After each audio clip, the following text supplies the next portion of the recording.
그런데 이 사항을 모른다라고 하면은 이게 또 조합원 입주권의 물건이라고 생각해가지고 1억 5천에 적어버리고 1억 8천에 적어버리면은 큰일 날 수가 있다는 거예요.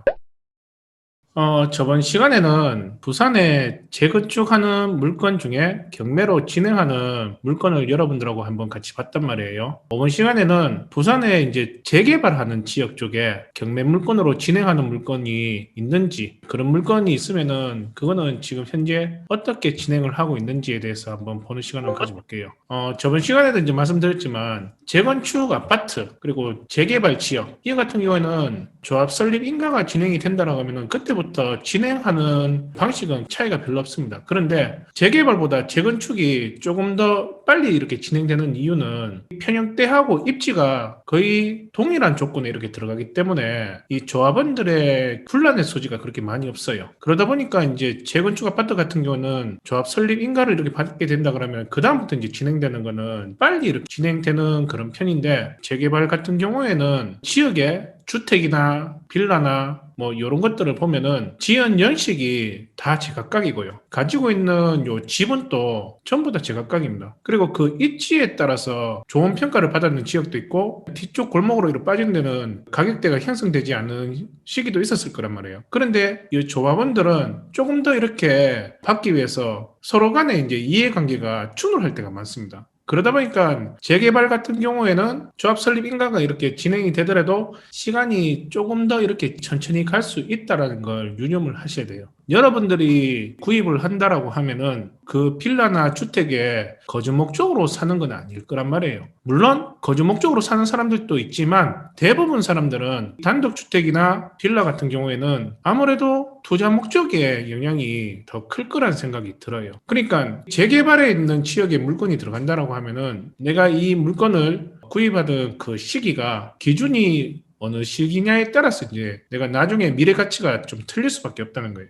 제가 이제 생각하는 재개발의 기준은 조합 설립 인가를 받았는 그 시점이 제일 차익을 많이 누릴 수 있는 시기가 아닐까라는 생각이 들어요. 그 전 단계에는 무산될 경우도 많단 말이에요. 그런데 이제 조합 설립 인가까지 이렇게 받았다고 하면은 그 다음에 이제 진행하는 거는 조금 그래도 리스크가 없는 건 아니지만 그래도 진행 속도가 좀 탄력이 붙을 가능성이 좀 크다는 게 제 생각입니다. 그럼 그 시간에 대한 리스크가 좀 길다라고 하면은 나중에 뭐 관리처분 인가를 받았을 때 들어갈 수도 있는 거고요. 아니면은 분양을 받아가지고 들어갈 수도 있는데 그만큼 내가 시의 차익을 보는 거는 적어질 수밖에 없다라는 생각을 하셔야 돼요. 재개발 지역은 돈을 좀 묻어놓고 나중에 크게 보상을 받는다라고 생각하고 재개발에 있는 물건을 구입을 하셔야 됩니다. 아니면 중간에 내가 원하는 차익이 있다 그러면 그때 이제 팔고 차익을 보고 이렇게 나올 수도 있는 거고요. 오늘은 부산에 있는 지역에 재개발하는 지역 그 물건들 두 개를 또 뽑아봤습니다. 첫 번째 물건은 남구 감만동에 있는 빌라입니다. 대지 평수가 44제곱미터예요. 그러니까 13평 정도 이렇게 된다라고 하죠. 감정가가 8천인데 한번 유찰해가지고 6,400에서 시작하는 물건이에요. 권리관계는 깨끗한 물건입니다. 뭐 청소는 크게 상관이 없죠. 어차피 여기는 재개발 지역으로 들어가는 물건이기 때문에 여기에 지금 표제부를 보시면은 이쪽에 비고란에 이렇게 보면은 감만 1구역 주택 재개발 정비 사업 지역이라고 이렇게 적혀 있고요. 작년 12월 16일 때 관리 처분 인가를 받았는 상태라고 이렇게 적혀 있네요. 그러면요, 이 물건 같은 경우에는 이제 이주하고 철거하는 그 단계를 기다리고 있다라는 얘기를 하는 겁니다. 그러면은 지금 요게 이를 보면은 07년도에 정비구역으로 들어갔고요. 정비구역 들어갔는 그 시점에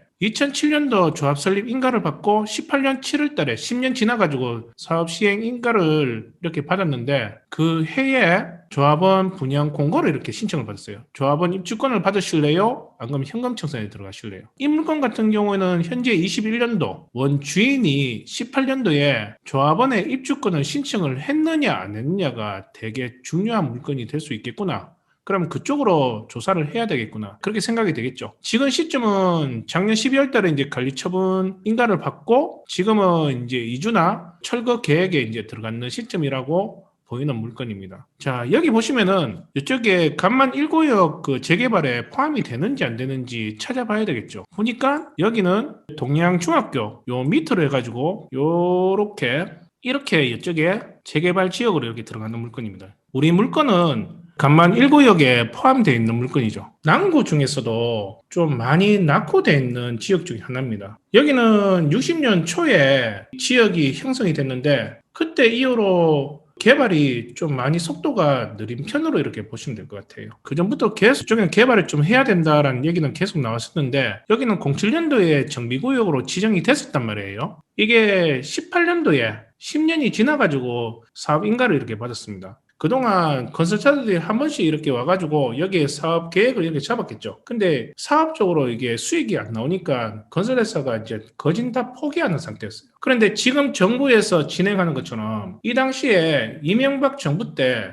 민간이 주도하는 재개발을 시행을 했어요. 그리고 박근혜 정부 때 이렇게 들어왔을 때 사업 승인을 이렇게 인가를 해줬는 거예요. 그러면은 민간이 주도하는 요 재개발은 어떤 형식으로 이렇게 진행하냐면은 여기 지금 조합원들이 2,000세대가 조금 넘는데 이 조합원들한테는 저렴한 가격으로 분양을 받게끔 진행을 하고요. 그리고 나머지 그 세대는 008년 임대를 이렇게 놔가지고 살고 있는 사람들이 8년 뒤에는 시세에 맞춰가지고 이제 건설사가 분양해서 그때 이제 수익을 얻는 방식의 민간 주도 재개발을 이렇게 진행을 했는 겁니다. 지금 정부에서 이제 진행하는 거는 예전 이명박 정부에서 진행했던 걸 공공이 주도하는 그런 방식으로 이제 들어간다는 게 그게 이제 틀린 뿐인 거예요. 그렇게 이제 정부에서 민간 주도로 재개발을 이제 진행하는 사업을 추진을 시키니까 여기에 지금 대우 프로지오하고 그리고 동부 센트럴 이 두 회사가 이쪽에서 이제 시공업체로 이제 선정이 이제 되는 겁니다. 이제 준공하고 8년 뒤에는 수익을 창출을 하겠다라고 이렇게 하는 거예요. 그럼 여기는 지금 총 38층에서 45층까지 이렇게 지을 계획인데 여기에 총 세대수가 9,000세대가 들어갈 계획이에요.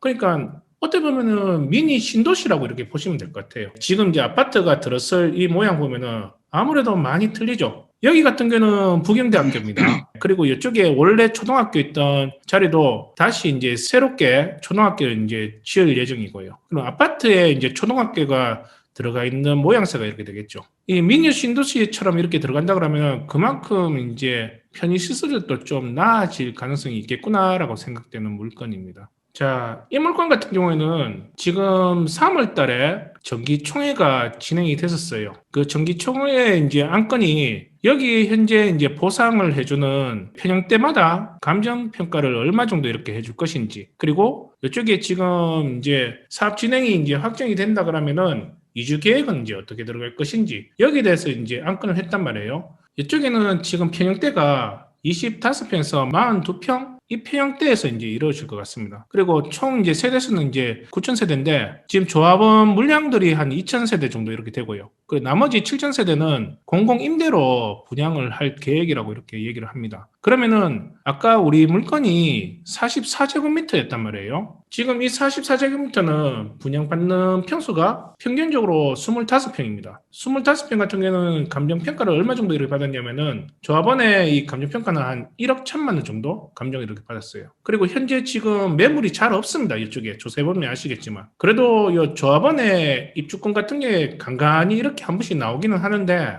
그게 25평 위주로 얼마 정도 이렇게 나오냐고 이렇게 물어보니까 매물 나왔는 걸 한 게 제가 소개를 받았는데 그게 지금 2억 7천, 2억 8천 정도 이렇게 얘기를 한다 그러더라고요. 거기에서 조정은 좀 힘들다고 이렇게 얘기를 하더라고요. 앞으로 이쪽에 입주가 들어간다라고 하면은 얼마 정도 이렇게 예상을 하냐고 이렇게 얘기하니까 뭐 정확한 건 아니지만 그래도 25평은 3억 5천에서 4억 정도까지는 예상을 한다라고 이렇게 얘기를 하더라고요. 그러면은 지금 요 물건 같은 경우는 감정가가 8천입니다. 지금 한번 유찰해가지고 6,400에서 진행을 해요. 현재 지금 매물이 간간히 나오는 그 시세가 25평이 2억 7천에서 2억 8천 정도 이렇게 얘기를 한다 그러면은 벌써 여기서 2억 정도는 시세 차익을 보고 이렇게 들어간다는 거예요. 그런데 그게 조합원의 입주권이었을 때 그 얘기를 하는 겁니다. 근데 이 물건 같은 경우에는 조합원의 입주권인지 아닌지가 궁금한 거잖아요. 이걸 이제 조사를 해야 되는 거잖아요. 이게 만약에 조합원의 입주권이라 그러면은 여기 알고 있는 지역의 사람이라 그러면은 감정가에서 유찰을 안 했을 것 같아요. 분명히 뭔가 있었을 거란 말이에요. 그래서 제가 여러분들한테 물건을 보는 데서 입찰 들어가는 그런 물건들은 감정평가서나 이 공고사항 내용들을 미리 보는 훈련을 여러분들한테 계속 하라고 제가 얘기를 드렸단 말이에요. 여기 매각 물건 명세서를 보시면요. 이게 지금 간만 1지구 재개발이 진행하고 있는 걸 파악이 됐으니까 이쪽 간만 1지구의 재개발 조합의 이제 조합장한테 여기 현재 이 물건 같은 경우에는 지금 조합원의 입주권이 들어가 있는 물건인 건지 아니면은 현금 청산의 대상인 건지 간평이 얼마 정도 이렇게 들어갔는지에 대해서 제출을 하라고 보냈단 말이에요. 그러니까 이제 조합장이 법원에다가 이제 문서를 보냈습니다. 현재 이 물건 같은 경우에는 관리 처분 계획 인가를 받았는 상태고 지금 현 소유자는 조합원 분양권 신청이 안 들어갔기 때문에 이 물건 같은 경우에는 현금 청산 대상이라고 이렇게 적혀 있는 거예요. 그리고 이 물건에 대해서는 간평 잡혔는 게 6,600만 원 정도의 간평이 잡혔다. 그래서 이 물건은 나중에 현금 청산으로 이렇게 보상을 받는다 그러면은 6,600만 원을 줄 계획이다. 그리고 이 물건 같은 경우에는 본인이 현금 청산이기 때문에 이 물건은 조합원의 승계를 받는 것은 불가하다라고 이렇게 문서를 보냈어요. 그러면요, 이 물건 같은 경우에는 조합원의 입주권 혜택이 없기 때문에 6,600만 원짜리 물건입니다. 입찰 들어가면 안 되는 거죠. 이거는 한 번 정도 더 유찰해가지고 내가 2천만 정도 차익을 볼 것인지 그걸 이제 생각을 해가지고 입찰 들어가서 나중에 그때 이제 단기로 잠깐 엮고 돈을 차익을 실현하는 그런 물건으로 이제 보셔야 된다는 거예요. 그런데 이 사항을 모른다라고 하면은 이게 또 조합원 입주권의 물건이라고 생각해가지고 1억 5천에 적어버리고 1억 8천에 적어버리면은 큰일 날 수가 있다는 거예요. 다행히 법원에서 조합장한테 문서를 받았기 때문에 6,600만 원짜리다라고 생각하고 입찰 들어가시면 될 것 같아요.